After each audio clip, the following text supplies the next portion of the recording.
আজকে তোমাদের সাথে দেখো শেয়ার করতে যাচ্ছি বেকারসভিলের কিছু প্রোডাক্ট। এই মাত্র জাস্ট একজন সেলসম্যান এসে আমাকে দিয়ে গেল যে ম্যাডাম এগুলো আমাদের বেকারসভিলের প্রোডাক্টগুলো ট্রাই করে দেখুন। বেসিক্যালি প্রোডাক্ট এর আগে আমি ওই স্প্রিঙ্কল वगैरह আনিয়েছিলাম, তো ঠিকই ছিল, তেমন কিছু খারাপ আমি দেখিনি। আর এবার দিয়ে গেল হচ্ছে মানে আগে আমি কিনেই এনেছিলাম, পারচেস করেছিলাম, আর এবার হচ্ছে প্রিমিক্স আর ক্রিম। মেন তো প্রিমিক্স আর ক্রিমেই থাকে, এই দুটো যদি তুমি ইউজ করো তবে তো কোম্পানির বেনিফিটই বেনিফিট। মানে ক্রিম প্রচুর পরিমাণে লাগবে তোমার, মাসে প্রিমিক্স লাগবে, এই দুটোই তো মেন না। বেস রেডি করো, ক্রিম লাগাও, বাস। তো এই দুটো যদি ধরাতে পারে তাহলে ওদের একদম বললে বললে। তো যাই হোক, এবার হচ্ছে রিভিউ দেওয়ার পালা। মানে আমি প্রোডাক্টগুলোকে ওরা দিয়ে চলে গেছে, ওনাদের শেপও আছে, বাস শেপ এখন শিলিগুড়িতে নেই। তো যখন আসবে বলেছে আমাকে তাকে দিয়েও করিয়ে দেখাবে, বাট আমাকে বলেছে যেমন তুমি করো ঠিক তেমনিভাবেই ইউজ করো, আর যেভাবে রেসিপি লেখা আছে আমি সেইভাবেই করেছি। এটা হচ্ছে ট্রোপোলাইটের, আর ওটা হচ্ছে ছোটো বাটিরটা হচ্ছে বেকারসভিলের। তো আমি জাস্ট কম্পেয়ার করছি এজন্যই, যাতে আমি বুঝতে পারি জিনিসটা আরও ভালোভাবে যে প্রোডাক্ট কোনটা কেমন। তো দুটোকে এখন আমি বেকিং করতে দিব, আর প্যাকেটে যেরকম লেখা ছিল ঠিক তেমনিভাবে এটাকে আমি বানিয়েছি, জল আর অয়েল অ্যাড করে যেভাবে যেভাবে প্রসেস আছে।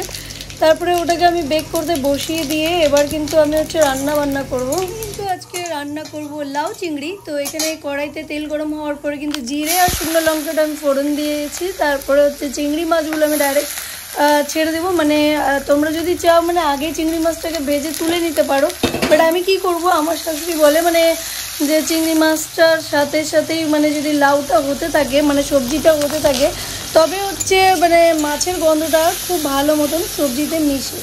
তো এটা বলতো, তো তিনি কিন্তু ভেজে তুলে রেখে মানে যখনই লাউ দিত তার সাথে সাথেই দিত, ফোড়ন দেওয়ার পরে লাউ দিত, তারপরেই মাছটা দিয়ে দিত। আমি কি করলাম, আবার তুলে রাখবো, একবারে ফোড়নের মধ্যে মাছটা দিয়ে ভাজা হালকা ভাজা করে একদম কম ভাজতে হয়, কারণ চিংড়ি মাছ অনেক তাড়াতাড়ি সিদ্ধ হয়ে যায়, আর বেশি ভাজা হয়ে গেলে রাবার মতন হয়ে যায়।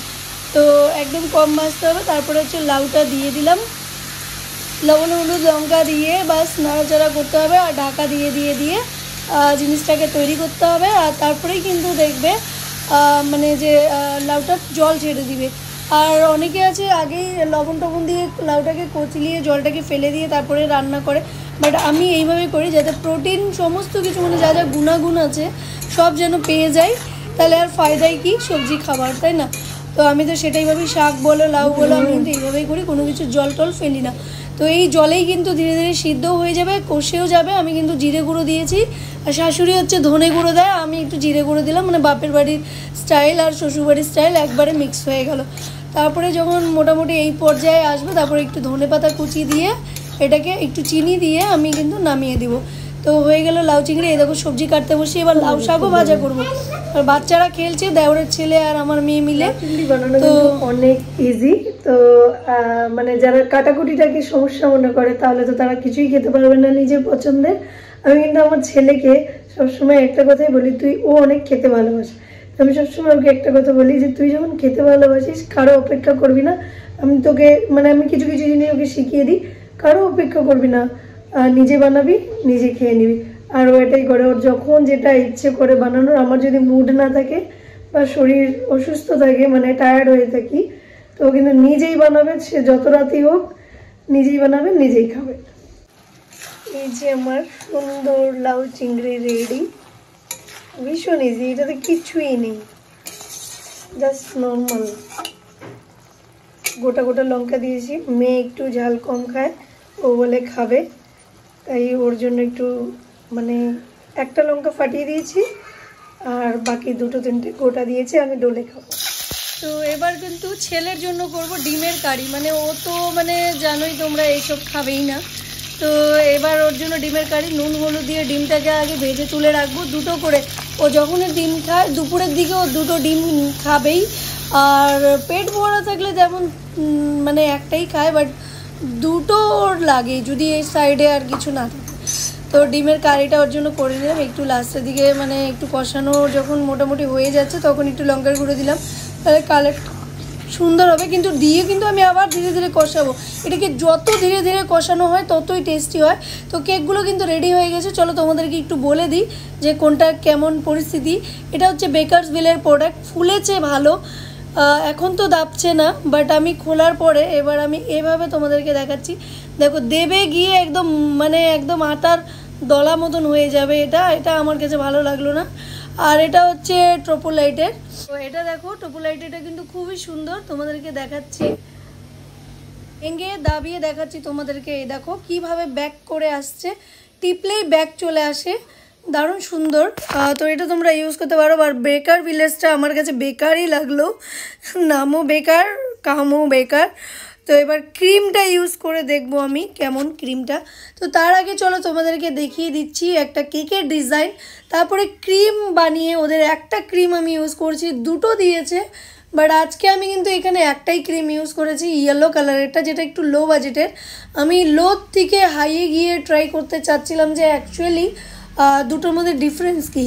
তো আগে ছোটোটা মানে লো বাজেটেরটা করলে মানে ওখান থেকে যখন হাই লেভেলে যাব, যদি ওটার মধ্যে কোনো মানে তেমন কোনো বিশেষত্ব থাকে তো সেটা চট করে ধরা যাবে।